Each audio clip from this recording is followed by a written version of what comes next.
ប្រភេទនេះយើងគ្រប់គ្រងសាច់រឿងជាមួយនឹងពាក្យបញ្ចប់ matching sentence endings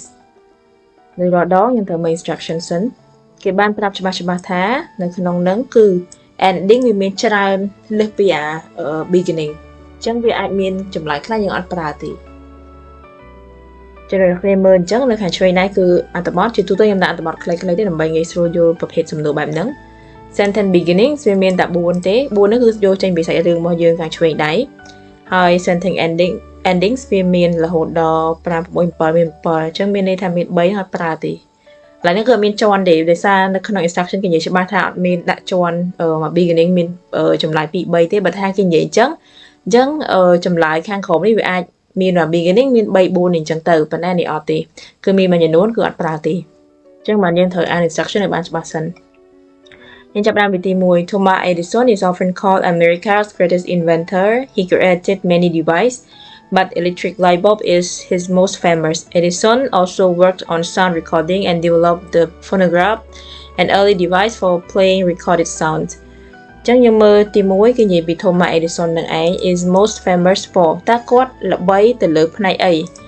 ភាគច្រើនយើងអាចឃើញចម្លើយនៅក្នុងអត្ថបទតែម្ដង is most famous for ឥឡូវយើងមើលThomas Edison is often called America's greatest inventor. He created many devices, but electric light bulb is his most famous. ចឹងនេះគឺចម្លើយនៅលើនឹងតែម្ដងយើងមើល sentence ending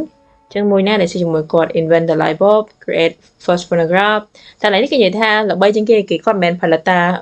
ពូលអគ្គិសនីទេគាត់ផលិតច្រើនប៉ុន្តែ famous ជាងគេល្បីជាងគេគឺទី1នេះឯងចឹងចម្លើយគឺ1 He also developed តើគាត់ develop អីគេទៀតយើងអានលើអត្ថបទទៀត Edison also worked on sound recording and developed the phonograph, an early device for playing recorded sound. យើងមើលចម្លើយតែមួយណាមួយនេះយើងយកណារួចហើយ created the first phonograph ចឹងកន្លែងនេះគឺគាត់ផលិត phonograph មួយទៀតកន្លែងនេះក៏យើងឃើញចម្លើយលើអត្ថបទដែរ an early device គេบอกពី early device នេះ first ចឹងកន្លែងហ្នឹងចម្លើយលេខ2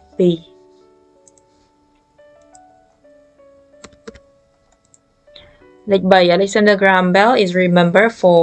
ចឹងយើងមើលអត្ថបទ passage ទី2 Alexander Graham Bell originally from Scotland is best remembered for inventing the telephone គាត់មកពី Scotland គាត់ល្បីតែមិនគេចាំគាត់បំផុតហ្នឹងគឺត្រង់ថាគាត់បង្កើតទូរស័ព្ទដំបូងគេលើពិភពលោកចឹងលេខ3ហ្នឹងត្រូវជាមួយនឹង telephone អត់មើលមួយណាដែលជា telephoneមួយនេះយើងហើយ discover electricity no design fly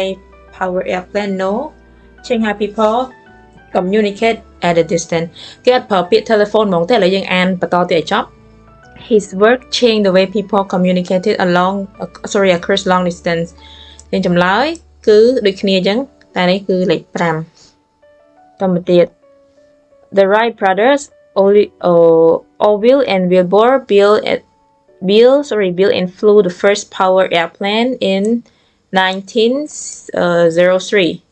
បានគាត់ធ្វើយន្តហោះលើកទី1លើពិភពលោកឆ្នាំ1903 Their achievement marked the beginning of the modern aviation ឥឡូវនេះយើងមើលចម្លើយលេខ4នេះគឺជាពី Wright brother បងប្អូនតកូល Wright ហ្នឹងគាត់ were the first two គាត់ជាមនុស្សទី1ដែលធ្វើឲ្យគេ study the radar in war no អត់មានតកតងមួយ radar ទេ invent the printing press ក៏អត់មាននៅក្នុងអត្ថបទទាំងមូលនឹងដែរ create first phonograph no discover electricity ក៏ no ដែរចឹងនេះ design and fly a powered airplane ចឹងកន្លែងនេះជាគំរូសំណួរដែលគេ match beginning ហើយនិង ending នឹងឯង